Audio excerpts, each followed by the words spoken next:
Hello.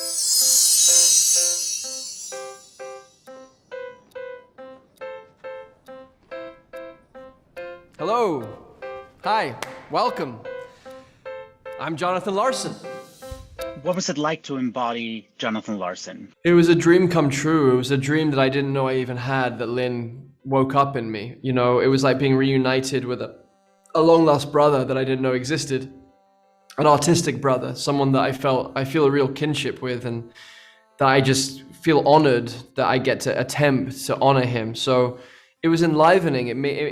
Being with Jonathan makes you feel more alive. It makes you feel more appreciative of being alive. It makes you feel more aware of the sacredness of being alive, and that we have one life to live. And while we're here, let's sing and let's love each other. Let's create community and let's take care of each other. I think he was someone who was so heartbroken by the way that his community were being treated at the time during the AIDS epidemic, and how the government, the Reagan administration, were being so kind of abusive and restrictive and frustrating in terms of getting his community the care that they needed in order to live fully. So he was a warrior. He was a warrior artist for the people that he loved.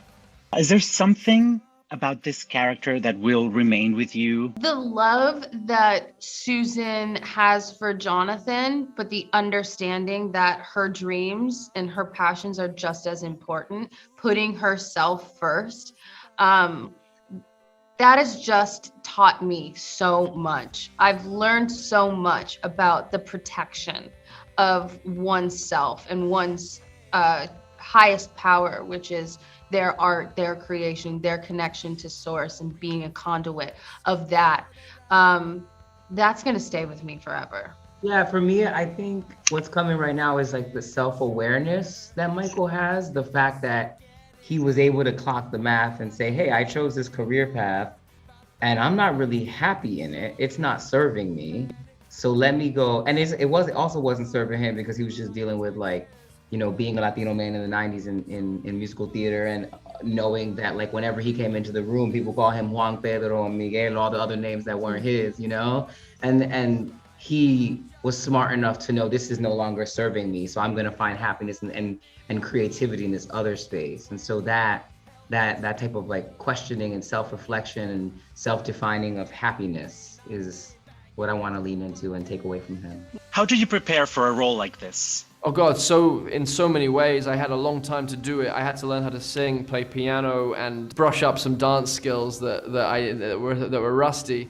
And then there's immersion into Jonathan himself, and learning and finding all the footage and the images and his songs, and talking to friends and getting all the stories, and then making my own interpretations and doing my own work. And then by the time you get on set, the hope is that you can let go enough to let Jonathan just kind of travel through you. I was just ultimately the channel, the vehicle for this incredible man to have another chance at life. And I was very, very grateful that his spirit was able to come through on every day that we shot. It was a very magical, powerful thing.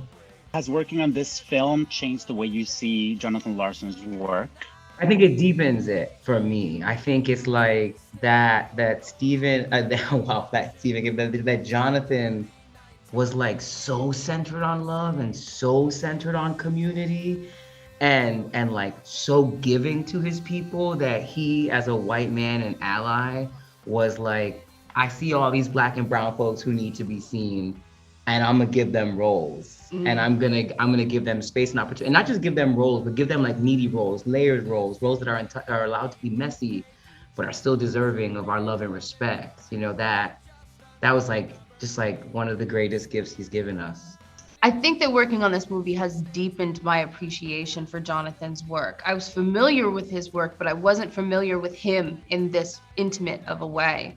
And to see it and feel it and hear it and taste it in so many ways, I was able to relate to him. It's like meeting your idol. I got a chance to kind of do that as Andrew was channeling him. Yeah. There's that saying, like, never meet your idol, because it's not what you think.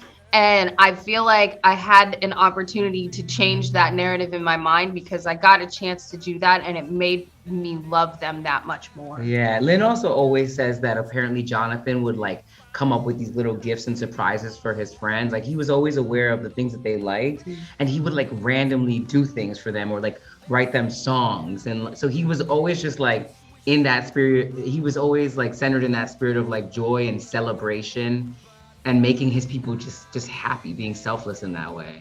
We all know Lin as a composer and a performer. What was it like to work with him as a director? Working with Lin is like, it's fun, it's family, it's joy, it's like reminding yourself why you do this. We forget sometimes that when we were kids, it was like, oh, I'm auditioning for the play. It's called play, we're supposed to play.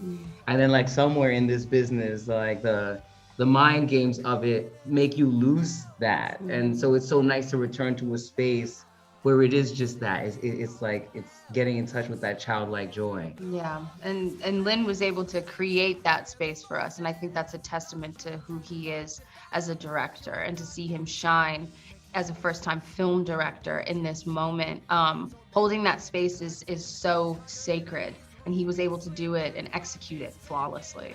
You know, I imagine it's the same thing. He's a master. He's a total confident leader, master of what he does, and he loves what he does, and he's a genius. He's an absolute creative genius. So I would follow him to the ends of the earth. And what he did for me was he created a space where he was my catcher in the rye, where I knew that I could be totally free, impulsive, spontaneous, and play, and I know that he wouldn't let me fall off the edge of the cliff. That was what it was, and his insights into Jonathan and his connection to Jonathan became so my connection to Jonathan. It all became one thing, and we were all, every morning we would get together and we would just try to honor John and have John lead as the North Star. It was a privilege. Fear or love, baby, don't say the answer. Actions speak louder than words. No matter what. They speak louder. Keep going.